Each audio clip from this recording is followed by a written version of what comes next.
Hello friends, कैसे हैं आप सभी। आपका हमारे YouTube channel chemistry point by doctor CV sir में स्वागत है। आज हम आपको क्लास 11th का एटॉमिक स्ट्रक्चर का लेक्चर नंबर 9 पढ़ाएंगे। ये लेक्चर नंबर 9 है। इससे पहले मैंने आपको जो प्रीवियस वीडियो बनाई थी वो आइसोबार की था। आइसोबार की फुल डिटेल थी। आज मैं जो बताने के लिए जा रहा हूँ आइसोटोन्स बताऊँगा, फिर उसके बाद भी कुछ इंपॉर्टेंट पार्ट्स हैं इस टॉपिक से रिलेटिव, उन चीज़ों को डिफाइन करूँगा। तो सबसे पहले आइए जानते हैं। और एक निवेदन है, यदि आपको हाथरस शहर में ऑफलाइन कोचिंग चाहिए या ऑनलाइन चाहिए तो हमसे डायरेक्ट कांटेक्ट कर सकते हैं व्हाट्सअप नंबर पर। व्हाट्सअप नंबर हमारा ये लिखा हुआ है 7017218678। ठीक है, इस पर व्हाट्सअप करिए और आपको एड्रेस वगैरह सब कुछ सेंड कर दिया जाएगा। यदि आप हमारे चैनल पर नए हैं तो इसे आप सबसे पहले सब्सक्राइब करें, शेयर करें, लाइक करें, बेल आइकन को दबाना ना भूलें, जिससे कि आपको जब भी लाइव या वीडियो कोई डाली जाए तुरंत आपके पास नोटिफिकेशन पहुंचे और आप देखना स्टार्ट कर दें। तो देखिए, बिना डिस्टर्ब किए हुए स्टार्ट करते हैं। हम सबसे पहले बात करते हैं। देखिए, हमने आपको आइसोटॉप्स बता दिया, आइसोबार बता दिया, अब आइसोटोन्स बताएंगे। तो ये एटॉमिक स्ट्रक्चर चैप्टर है, एटॉमिक स्ट्रक्चर बोलें तो परमाणु संरचना। ठीक है, ये लेक्चर कभी फिनिश नहीं होगा, हमेशा पढ़ना पड़ेगा। चाहे एमएससी करो, जेआरएफ की तैयारी करो, नेट की तैयारी करो, किसी की भी तैयारी करो, गेट की तैयारी करो, सब में ये लेक्चर पढ़ना ही पड़ेगा तुम्हें। ठीक है, यहाँ थोड़ा कम लेवल में पढ़ाया जाता है, वहाँ ज़्यादा लेवल में पढ़ाया जाता है। बीएससी फर्स्ट ईयर में भी इस टॉपिक को आपको पढ़ना ही पड़ेगा। सबसे पहले हम बात करते हैं आइसोटोन्स की।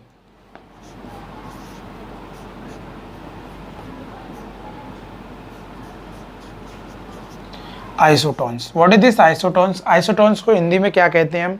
सम न्यूट्रॉनिक, सम न्यूट्रॉनिक। ठीक है, यहीं से पता चलता है ऐसे एटम्स होने चाहिए हमारे पास जिसमें neutron, number of neutron same होने चाहिए। यानी न्यूट्रॉन कैसे होने चाहिए? सेम होने चाहिए। न्यूट्रॉन जो है वो कैसे होने चाहिए? सेम होने चाहिए। न्यूट्रॉन कैसे होने चाहिए? सेम होने चाहिए, समान होने चाहिए। न्यूट्रॉन सेम होने चाहिए 2 एटम्स में। जैसे फॉर एग्जांपल, फर्दर एग्जांपल की बात करते हैं हम, जैसे 1H2 और 2H3। अगर इसमें हमने बताया था, आपको एक नोट पॉइंट बताया था, ऊपर वाले में से अगर नीचे वाले को लेस करते हैं तो नंबर ऑफ न्यूट्रॉन निकल के आते हैं। तो नंबर ऑफ न्यूट्रॉन कितना? 1। इसमें भी लेस करो तो n इक्वल टू कितना? 1। तो यहाँ पे ये जो है न्यूट्रॉन सेम है, और जब न्यूट्रॉन सेम होंगे तो उनको हम क्या कहते हैं? उनको हम आइसोटोन्स कहते हैं। क्या कहते हैं? आइसोटोन। टी से ध्यान रखो, आइसोटोन। आइसोटोन न्यूट्रॉन, यानी न्यूट्रॉन सेम होगा तो वो क्या कहलाएगा? सम न्यूट्रॉनिक कहलाएगा। क्या कहलाएगा? सम न्यूट्रॉनिक। एक सिंपल सी बात है। सम न्यूट्रॉनिक क्या होते हैं? 2 और more element has same neutron.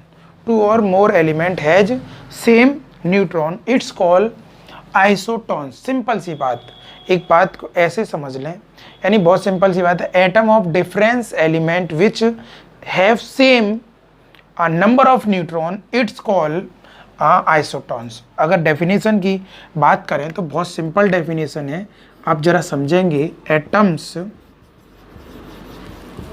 Of different atom of difference which have same different elements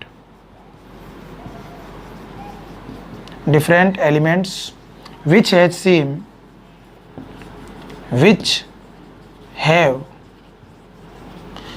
neutron, same number of neutrons, it's called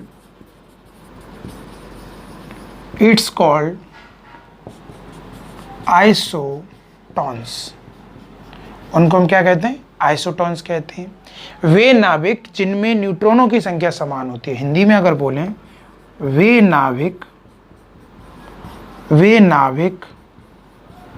जिनमें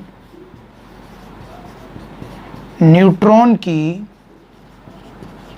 संख्या समान होती है,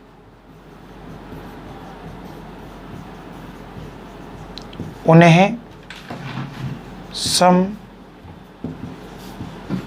न्यूट्रॉनिक कहते हैं। क्या कहते हैं? सम न्यूट्रॉनिक कहते हैं। जैसे फॉर एग्जांपल, जैसे हमारे पास 1s2 था जिसको हमने ड्यूटेरियम बोलते हैं, दैट इज ड्यूटेरियम।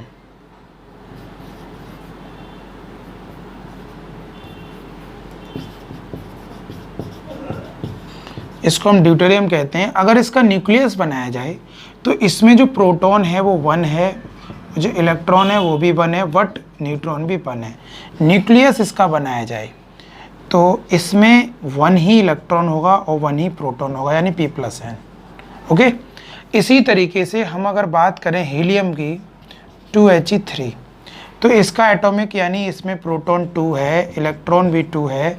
अगर इसका न्यूक्लियस बनाया जाए तो इसमें अगर डिफरेंट कितने का 1, तो न्यूट्रॉन भी 1 है और प्रोटॉन 2 है। ओके, वट N+P, तो ये क्या है? न्यूक्लियस है। ओके, आई होप ये बात आपको क्लियरली समझ में मेंशन हो गई होगी। यानी एक सिंपल सी बात है, 2 और more element which has same neutrons, 2 और more element different which has same neutron, it's called isotones. ऐसे हमारे पास 2 या 2 से अधिक एलिमेंट हों जिसके न्यूक्लियस यानी नाभिक में न्यूट्रॉन सेम हो, उनको हम क्या बोलते हैं? सम न्यूट्रॉनिक बोलते हैं। क्या बोलते हैं? सम न्यूट्रॉनिक बोलते हैं। आइए अब हम डिस्कस करते हैं बहुत सारे एग्जाम्पलों पर, कैसे डिफाइन करें। पहले इस डेफिनेशन का आप स्क्रीनशॉट ले लीजिए जिससे कि मैं आपको अब सारी चीज़ें डिफाइन करूं। कैसे पता करेंगे कि ये हमारा आइसोटॉन्स है। ओके, और नोट साथ के साथ बनाते चलिए। सब कुछ मैं मेंशन करता हूँ, डेफिनेशन भी मेंशन है हिंदी वालों के लिए भी और इंग्लिश वालों के लिए भी। जीपी बोर्ड या सीबीएसई बोर्ड दोनों ही अच्छे से पढ़िए, क्योंकि इनसे क्वेश्चन बनते हैं और पूछे जाते हैं। ठीक है, अब हम बात करते हैं, हमारे पास एलिमेंट है, एलिमेंट्स। ओके, एलिमेंट को बोलते हैं हम तत्व। क्या बोलते हैं? तत्व। उसके बाद हमारे पास एटॉमिक नंबर, बोलें तो परमाणु क्रमांक, बोलें तो परमाणु क्रमांक। इसके बाद आता है atomic mass, atomic mass, atomic mass बोलें तो परमाणु भार, परमाणु भार। क्या बोलें? परमाणु भार। इसके बाद आता है number of electron, number of electron, electron की संख्या, इलेक्ट्रॉन की संख्या। इसके बाद आता है number of proton, number of proton, proton की संख्या। इसके बाद आता है number of neutron, number of neutron, neutron की संख्या। ओके, ये बात हमें डिफाइन करनी है सारी, और विद एग्जांपल यहाँ डिफाइन करेंगे सारी चीज़ों की। तो ज़रा समझिएगा, हमारे पास सबसे पहला जो हमारे पास एग्जांपल है वो है, अभी सपोज दैट मान लिया 1s3 और 2He4, यहाँ इसका एटॉमिक नंबर 1 है और इसका एटॉमिक नंबर 2 है। अगर एटॉमिक वेट की बात करें तो इसका एटॉमिक वेट 3 है और इसका एटॉमिक वेट 4 है। नंबर ऑफ इलेक्ट्रॉन की बात करें तो एटॉमिक नंबर ही इलेक्ट्रॉन होता है, क्योंकि Z बराबर P और P बराबर E। बट हमने बताया था proton is not changeable but electron is changeable. अगर इलेक्ट्रॉन डोनेट कर दिए जाएँ, एक्सेप्ट कर दिए जाएँ तो वो कम बढ़ती होते रहते हैं। तो यहाँ पे भी ये 1 है और यहाँ ये 2 है, नंबर ऑफ प्रोटॉन 1 और 2। बट जब न्यूट्रॉन, नंबर ऑफ न्यूट्रॉन हमें निकालना होता है तो n बराबर होता है A माइनस P। ओके, अब कोई दिक्कत नहीं, हमारा A कितना है एटॉमिक वेट, ये क्या है हमारा Z, ये क्या है हमारा A। ओके, ये P है हमारा, ये क्या है हमारा इलेक्ट्रॉन है, नंबर ऑफ इलेक्ट्रॉन, ये हमारा P है। तो ज़रा आप बात समझने की कोशिश करिए, हमें n डिफाइन करना है तो A कितना है चेक करो, 3, 3 minus 1 is equal to 2। Okay, इसके लिए कितना है भाई 4, 4 माइनस 2 कितना आ गया 2। तो ये क्या है न्यूट्रॉन सेम है, तो इसीलिए इसको क्या बोलते हैं आइसोटॉन्स। ये क्या है, आइसोटॉन्स। ओके, पहला एग्जाम्पल आपको क्लियर मेंशन हो गया और ये बात आपको क्लियरली समझ में आ गई होगी। आपको पढ़ना ही है, जब कुछ भी हो जाए बस मेंशन करना है। अगर हम दूसरे एग्जाम्पल की बात करें, इधर हमारे पास C6C14 यानी कार्बन है। इसके बाद हम अगर ऐसे ही बात करें N7N15 है, और इसी तरीके से हम ऑक्सीजन की बात करें, ऑक्सीजन 816 है। ओके, इसके एटॉमिक नंबर की 6 की बात करें, इसका 7 है और इसका 8 है। ओके, यहाँ बात को मेंशन करते चल रहे हैं और सारी बातें डिफाइन करनी है हमें। तो ठीक है भाई, अगर एटॉमिक नंबर की, एटॉमिक वेट की बात करें तो इसका 14 है, इसका 15 है और इसका 16 है। आई होप ये बात आपको क्लियरली समझ में आ रही होगी। इलेक्ट्रॉन की बात करें तो यहाँ 6 है, यहाँ 7 है, यहाँ 8 है। प्रोटॉन की बात करें तो 6, 7, 8। अब बात आती है न्यूट्रॉन की। नो प्रॉब्लम, न्यूट्रॉन आप निकाल सकते हो। इसका एटॉमिक वेट कितना, 14 माइनस प्रोटॉन, प्रोटॉन कितना भाई 6, कितना आ गया 8। दूसरे का कितना भाई 15 माइनस 7 कितना आ गया 8। तीसरे का कितना 16 माइनस 8 कितना आ गया 8। ये तीनों ही न्यूट्रॉन सेम है, इसीलिए इनको किसकी कैटेगरी में रखा गया है, दैट इज आइसोटॉन्स। ये किसकी कैटेगरी में रखे गए हैं, ये आइसोटॉन्स की कैटेगरी में रखे गए। इसी तरीके से अगर हम और एग्जांपल की बात करें, नो प्रॉब्लम, हमें ये चीज़ें मेंशन करनी है और समझनी है। हमारे पास सिलिकॉन है SI, जिसका एटॉमिक नंबर 14 होता है और एटॉमिक वेट 30 यानी 30 है। और हमारे पास फिर फास्फोरस आता है, फास्फोरस है हमारा 15 और इसका एटॉमिक वेट है 31। ओके, इसके बाद हमारे पास सल्फर आता है, ये 16 होता है और इसका एटॉमिक वेट है हमारा 32। ओके, ये बात यहाँ मेंशन करनी है और समझनी है आपको। इसी तरीके से आप सारी चीज़ें डिफाइन कर सकते हो।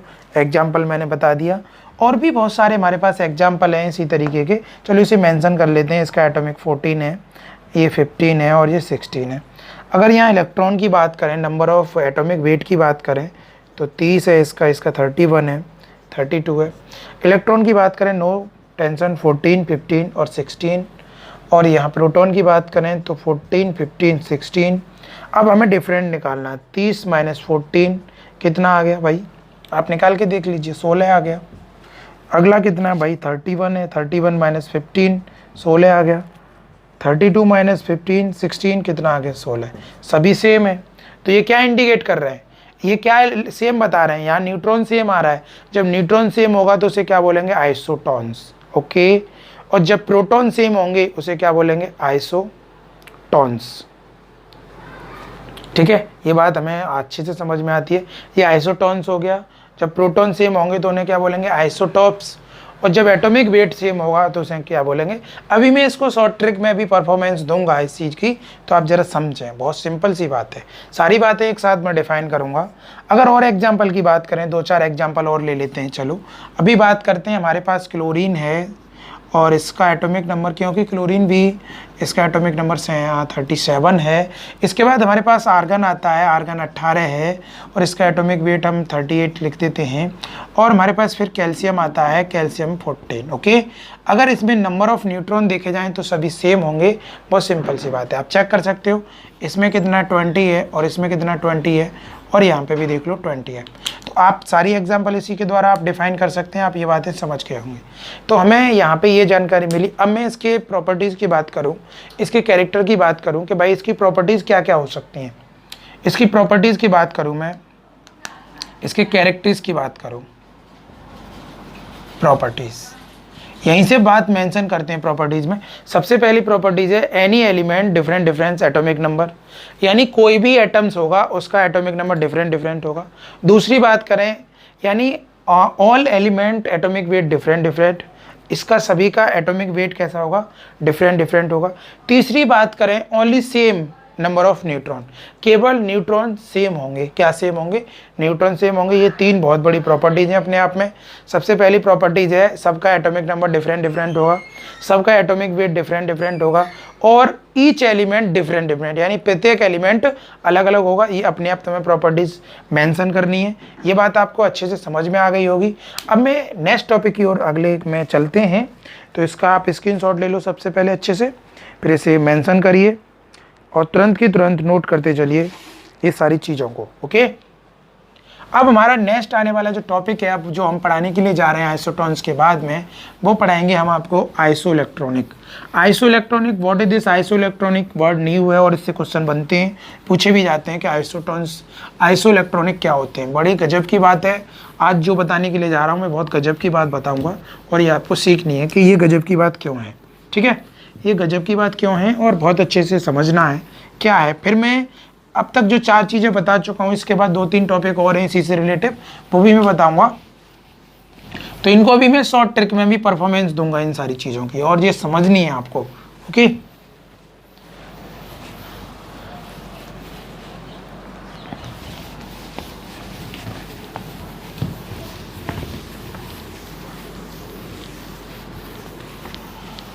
और इस चैनल को ज़्यादा से ज़्यादा अपने दोस्तों में शेयर करें, जिससे कि वो भी इन चीज़ों को सीख पाएँ बेटर तरीके से।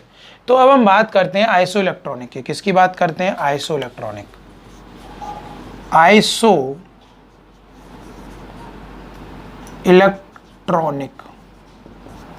आइसोइलेक्ट्रॉनिक्स। आइसोइलेक्ट्रॉनिक्स का मतलब होता है सम इलेक्ट्रॉनिक, हिंदी में बोलते हैं इसे सम इलेक्ट्रॉनिक। ओके, आइसोइलेक्ट्रॉनिक का मतलब होता है सम इलेक्ट्रॉनिक, यानी इलेक्ट्रॉन सेम होने चाहिए। इलेक्ट्रॉन क्या होने चाहिए? इलेक्ट्रॉन कैसे होने चाहिए? सेम। इलेक्ट्रॉन हमारे पास कैसे होने चाहिए? सेम होने चाहिए, उसी को हम बोलते हैं सम इलेक्ट्रॉनिक। अब सम इलेक्ट्रॉनिक किस किस में हो सकते हैं, ये बात आपको समझनी है भाई।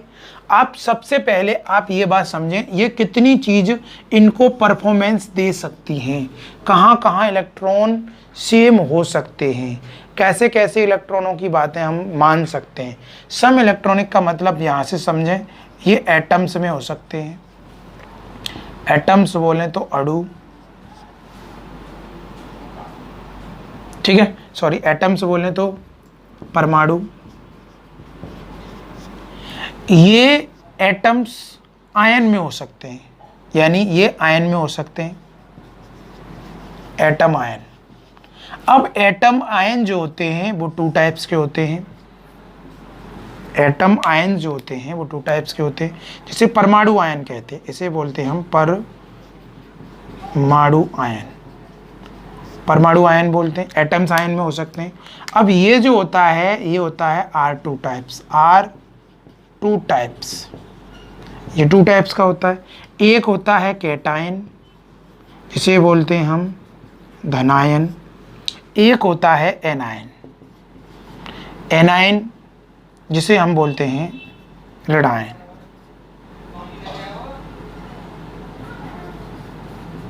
ऋणायन क्या बोलते हैं? ऋणायन। ओके, तो जो कैटायन और एनायन जो होते हैं, अब ये एनायन जो होते हैं ये इलेक्ट्रॉन डोनेट करते हैं। ये इलेक्ट्रॉन क्या करते हैं? इलेक्ट्रॉन डोनेट करते हैं, और ये इलेक्ट्रॉन एक्सेप्ट करते हैं। ये इलेक्ट्रॉन क्या करते हैं? ये दान देते हैं और ये ग्रहण करते हैं। ऐसा क्यों करते हैं? इनका एक ही रीजन है। ऐसा क्यों करते हैं? देखिए, क्वेश्चन तो बनेंगे और उठेंगे, तो इन चीज़ों को हमें क्यों ना समझा जाए, क्यों ना समझे इन चीज़ों को। तो ये ऐसा क्यों करते हैं? ये केवल ऑक्टेन कंप्लीट करने के लिए करते हैं। ऐसा क्यों करते हैं? ये ऑक्टेन कंप्लीट करने के लिए, अष्टक पूर्ण करने के लिए करते हैं। ऐसा भाई क्यों करते हैं? ये अपना आउटर सेल कंप्लीट करने के लिए करते हैं, क्योंकि हमारी पूरी केमिस्ट्री में जितने भी कंपाउंड बने हैं, किसी भी कंपाउंड को देखना वो सिर्फ इसी में लगा रहेगा, इधर से या उधर से या केवल एटम्स को कंप्लीट करेगा। वो क्या करेगा?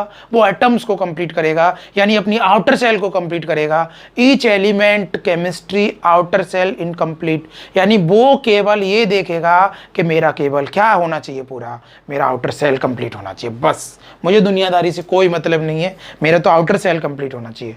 अब एक बात गजब की है कि भाई, अब तुम्हें एक बात और बता दें हम, यहाँ पे अगर मेंशन की बात देखी जाए, जितने भी पॉजिटिव केस बनेंगे, जितने भी पॉजिटिव केस बनेंगे, जितने भी, तो उनके पीछे ज़्यादातर ईएम आएगा।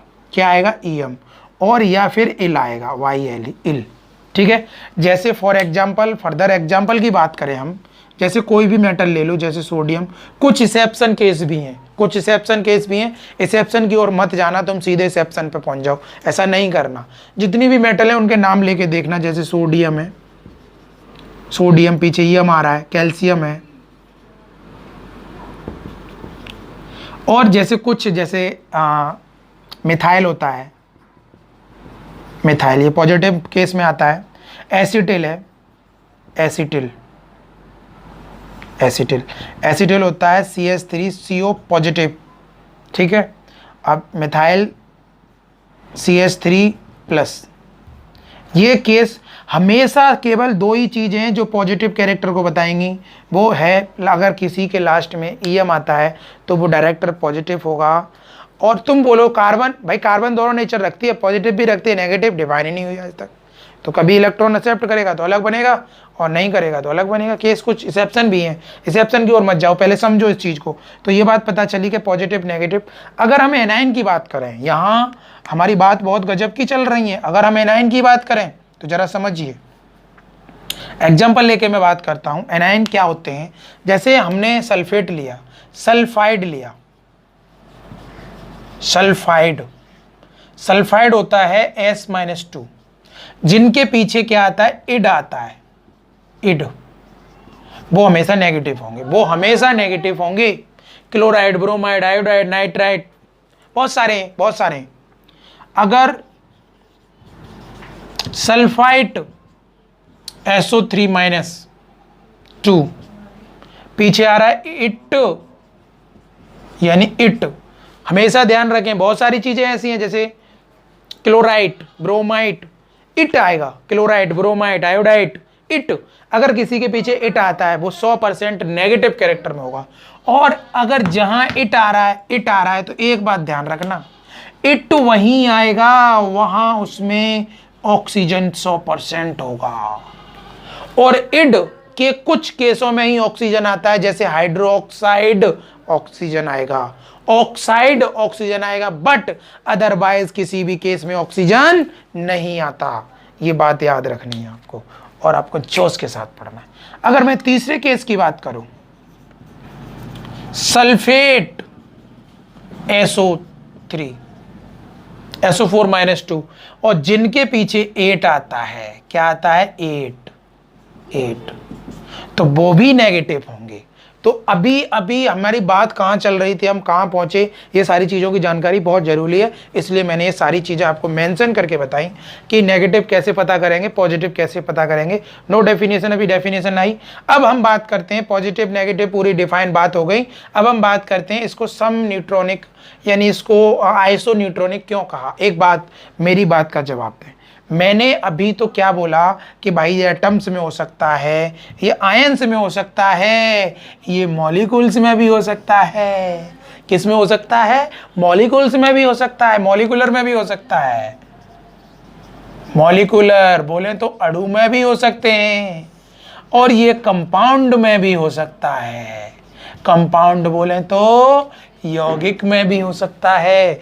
ये किस में हो सकता है, यौगिक में भी हो सकता है। मैं एग्जाम्पल की बात करता हूँ, यहाँ अगर हमने Na, सपोज दैट हमने Ni लिया, निकिल लिया, इसका एटॉमिक नंबर 10 होता है, तो इसमें इलेक्ट्रॉन की बात करें तो इलेक्ट्रॉन कितना हो गया, 10 हो गया। अगर यहाँ हम Na+ की बात करें, एटॉमिक नंबर 11 है, तो इसका इलेक्ट्रॉन कितना हो गया, 10 हो गया, क्योंकि एक इसने डोनेट कर दिया। क्या कर दिया, डोनेट कर दिया। अगर मैं यहाँ H2O एक कंपाउंड ले लूँ तो यहाँ क्या होगा, यहाँ हाइड्रोजन के 2, ऑक्सीजन के 8, कितना हो गया, 10। आई होप ये बात आपको क्लियर मेंशन हो गई होगी, क्योंकि यहाँ पे that is atoms, that is ions, that is molecules and compound. Molecules है क्योंकि 3 एटम से मिलकर बना हुआ है, तो इसे मॉलिक्यूलर भी बोल सकते हैं हम।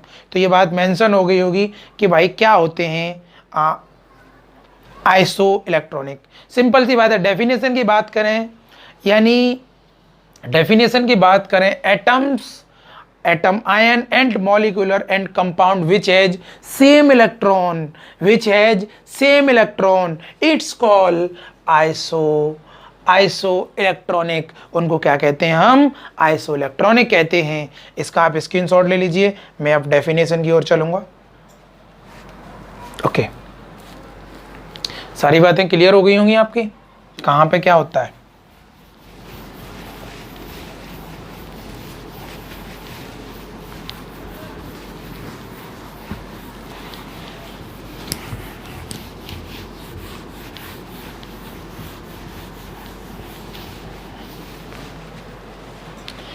हम डेफिनेशन की बात करते हैं, हमने क्या बोला, सिंपल सी बात, atoms, atom ion,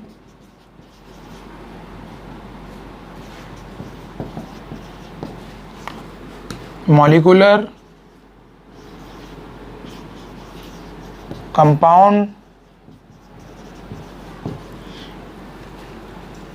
have same electron, have same electron.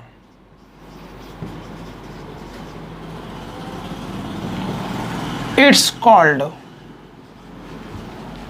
isoelectronic.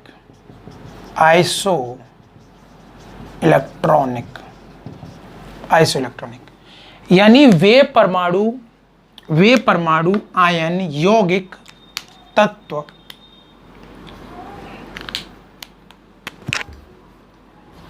वे परमाणु आयन अणु यौगिक जिनमें विच हैज सेम, जिनमें इलेक्ट्रॉन समान हो, उन्हें सम इलेक्ट्रॉनिक कहते हैं। क्या कहते हैं, सम इलेक्ट्रॉनिक कहते हैं। ओके, सम इलेक्ट्रॉनिक कहते हैं। अब यहाँ से एक बात को आप जानेंगे, समझेंगे, कैसे हुआ ऐसा, मैं एग्जाम्पल को साथ लेके चलता हूँ। बात करते हैं, कार्बन का एटॉमिक नंबर 6 होता है, इसने 4 इलेक्ट्रॉन लिए। तो अब यहाँ बात समझनी है, क्या है, 6 माइनस इसने लिया है तो प्लस करोगे तो इलेक्ट्रॉन कितना हो गया, 10, दैट इज इलेक्ट्रॉन। ओके, अब इसके बाद हमारे पास नाइट्रोजन आता है, इसने 3 इलेक्ट्रॉन ले लिए, एक्सेप्ट किए, 7 एटॉमिक इलेक्ट्रॉन, 3 ले लिए तो कितना इलेक्ट्रॉन हो गया भाई, 10। इसी तरीके से ऑक्सीजन है, ऑक्सीजन का एटॉमिक नंबर 8 होता है, 2 इलेक्ट्रॉन ले लिए तो 8 प्लस माइनस आ रहा है तो प्लस लगा दो, कितना हो गया, 10। इसी तरीके से आपके पास फ्लोरीन आया, एटॉमिक नंबर 9, 1 इलेक्ट्रॉन ले लिया, 9 + 1 कितना हो गया, 10 हो गया। ये सभी क्या है, इलेक्ट्रॉन्स, ये सब क्या इंडिकेट कर रहे हैं, इलेक्ट्रॉन्स। इसी तरीके से Na आया, 10 है तो यहाँ से 10 + 0 कुछ नहीं लिया, कितना हो गया, 10 इलेक्ट्रॉन्स।